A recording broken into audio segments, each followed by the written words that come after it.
Sheikh, what should one do when he's facing with tight sustenance? When he's sitting with? When he's facing with tight sustenance, he's unable to find a good job, even though after trying a lot. What should one do when he's facing with the tightened sustenance? Okay, so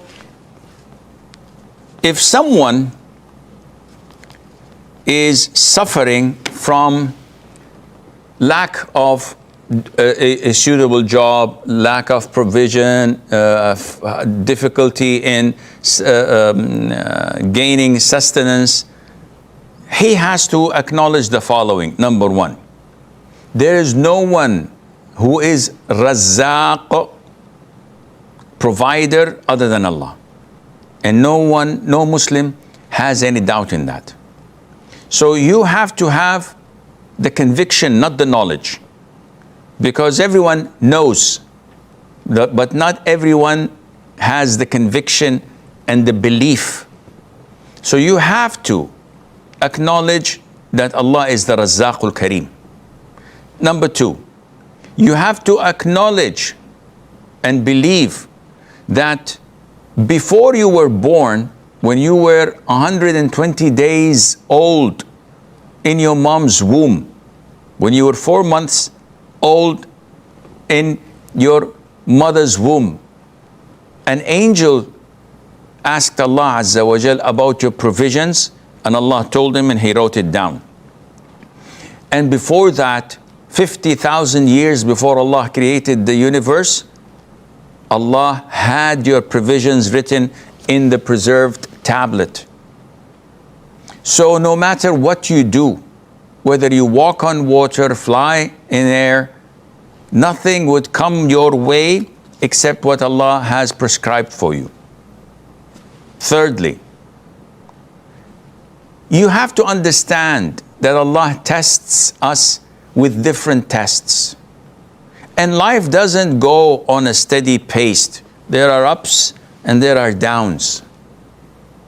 So if you reflect upon your previous years, you will find that there were so many ups and very few downs. But due to our human nature, we tend to ignore, neglect, or forget the ups. And all what we remember are the downs. When we fell sick, when we faced hardship. A true believer always acknowledges Allah's favors and blessings. And he's always optimistic. And he's always positive. When the night is the darkest, this is when the dawn is about to break. So be optimistic. And think positively of Allah Azza wa Jal. Make a lot of dua in your sujood and between adhan and iqamah and in the last third of the night. Knock on all doors, because this is part of taking the means, and be certain and sure that Allah will soon grant you what you wish and more than that. Iqbal says, I see that the disbelievers have improved their standard of living and we, the Muslims, have not. I want to know if our religion asks us not to be rich or wealthy.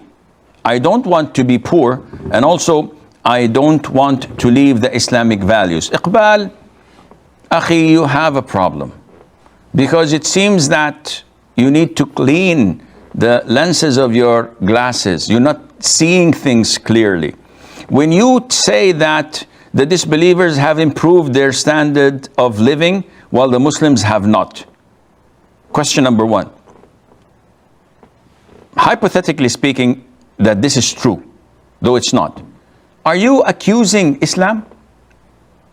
That Islam is pulling its subjects down and preventing them from excelling, improving, progressing in their standards of living?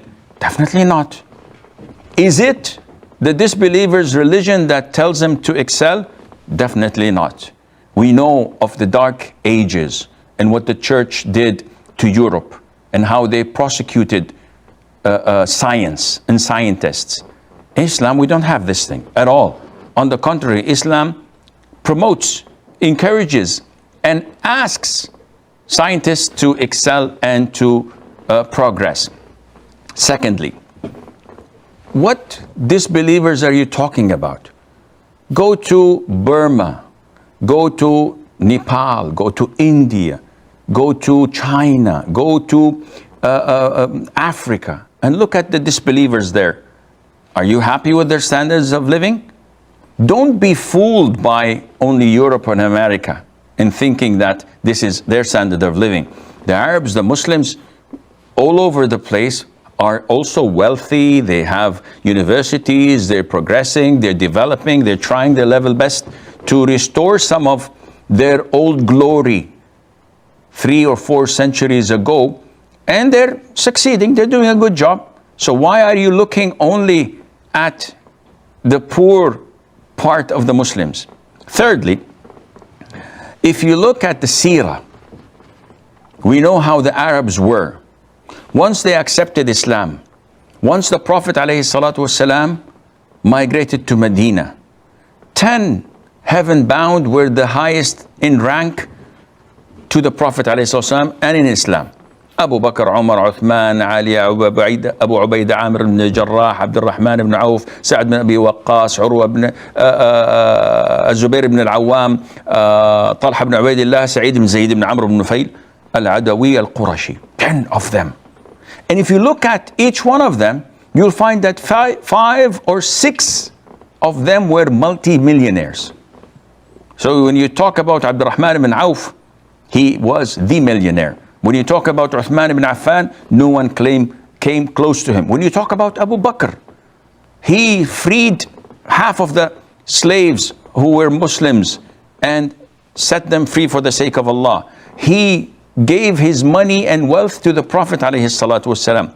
If you look at Sa'd ibn Abi Waqqas, if you look at Zubair ibn al-Awwam, who when he died had more than 4 million in his wealth, and they were the best and the cream of the cream.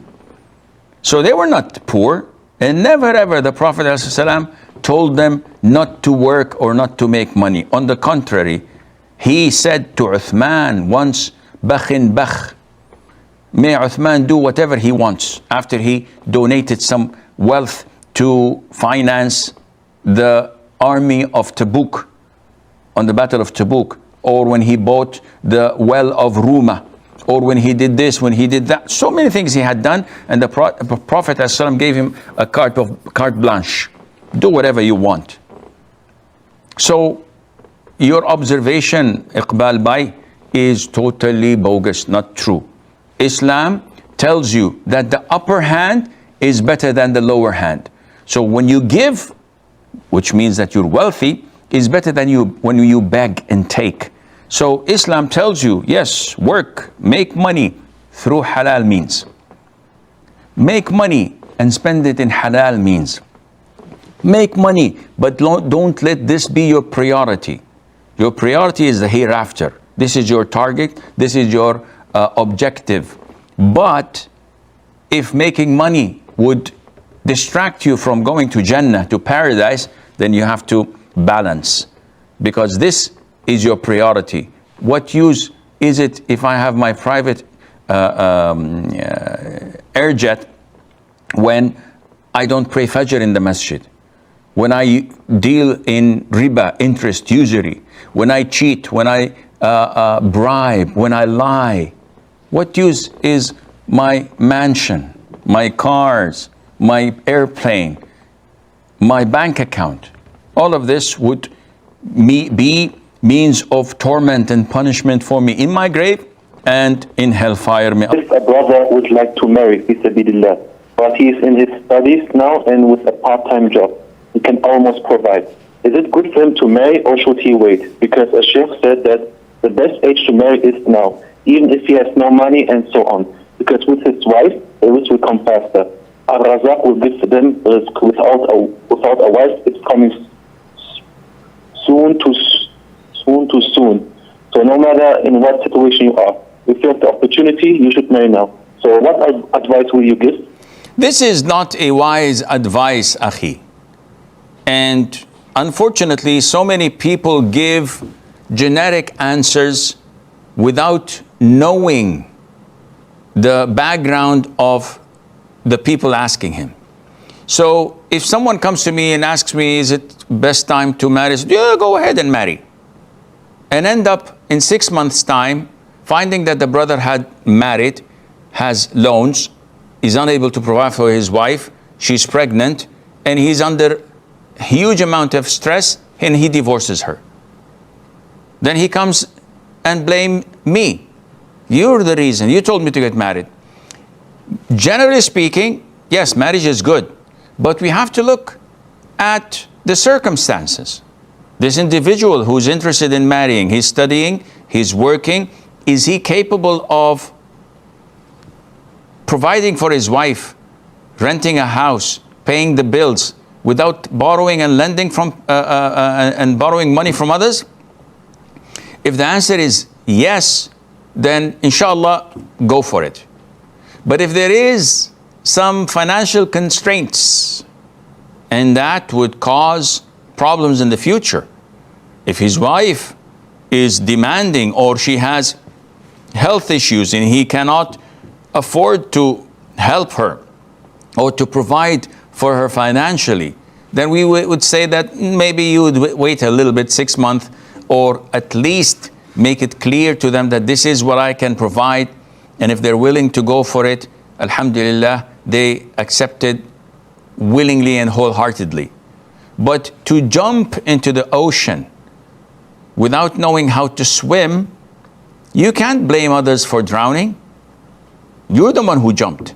So generally speaking, yes, getting married early is one of the best things you can do. And set aside what people say about age limit. So a boy cannot get married if he's under 21. Who said so? This is man-made law. This is kafir law. Muslims know better. And we have evidences in a society and an environment where you put fuel next to the fire and you pray to Allah, it does not ignite. It can't be.